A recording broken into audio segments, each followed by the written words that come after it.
खूब लड़ी मर्दानी वो तो झांसी वाली रानी। हम जब छोटे थे तो स्कूल की जो हिंदी की टेक्स्ट बुक होती थी उसमें हमें बुंदेले हरबोलों के मिसरी कहानी वाली कविता याद करने के लिए कहा जाता था। और आज मैं उस जगह हूँ जहाँ पर रानी लक्ष्मीबाई ने अंग्रेजों के साथ फर्स्ट वॉर ऑफ इंडिपेंडेंस के दौरान अपने पुत्र को लेकर और यहाँ से वो कूद गई थी क्योंकि अंग्रेजों ने सारे किले को घेर लिया। कि वो स्पॉट है जिसको जंपिंग स्पॉट के नाम से जाना जाता है। और यहाँ से कूद करके फिर लंबा युद्ध लड़ा, अंग्रेजों के साथ ग्वालियर तक गई वो। तो आज जब मैं यहाँ झांसी आई तो मुझे लगा कि इस स्थल को हमें विजिट करना चाहिए, क्योंकि ये एक ऐसा स्थान है जो महिला शक्ति जिसकी हम बात करते हैं, जो महिला के अंदर की इंटरनल इंस्पिरेशन जीजे विशा का परिचय है। ऐसे तो कोई सोचे कि कोई पूछ सकता है कैसे, लेकिन ये वही लोग कर सकते हैं जिन्हें मातृभूमि के प्रति लगाव हो, अपने दायित्व का आभास से और जनता के संरक्षण और आक्रांताओं से लड़ने की क्षमता हो।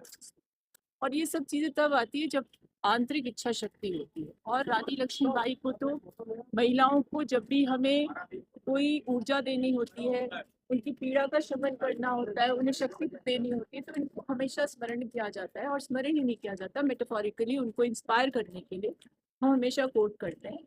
एक पुण्य स्थान है जिसका हमेशा हमको विजिट करना चाहिए। और मैं तो इसलिए भी कह रही हूँ क्योंकि भी आईआईटी कैंपस में ये डिसीजन हुआ कि सब बच्चे सुसाइड कर रहे हैं, तो महिलाएं जो कैंपस में काम करती हैं उनको लेकर के एक काउंसलिंग का दौर किया जाए, चाहे वो लेक्चरर्स हों, प्रोफेसर्स हों, कुछ भी हो।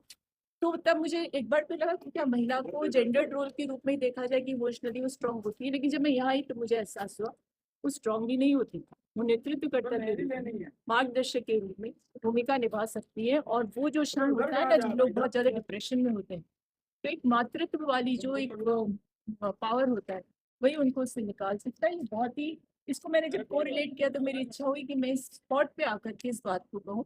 और मुझे आज बहुत अच्छा लगा क्योंकि आप किसी भी ऐसे स्थल पर जब अपनी एक आत्मिक जुड़ाव के साथ यहाँ खड़े होते हैं और आकर के उसको अनुभव करते हैं, तभी उसको महसूस कर सकते हैं, नॉट एज अ टूरिस्ट पर एज अ वुमेन। अगर आप यहाँ आएंगे और इसको अनुभव करेंगे कि कैसे अंग्रेजों ने किस तरह से हमारे देश का दमन किया, किस तरह से हमारे देश के राजाओं के साथ व्यवहार किया, और एक ऐसी रानी जिन्होंने एक प्रतिमान स्थापित कर दिया कि अपने राज्य को बचाने के लिए, स्वतंत्रता की प्रथम आंदोलन को एक नई शक्ति देने के लिए, एक नया मार्गदर्शन करने के लिए उन्होंने जो कदम उठाया वो अतुलनीय है और अनुकरणीय है।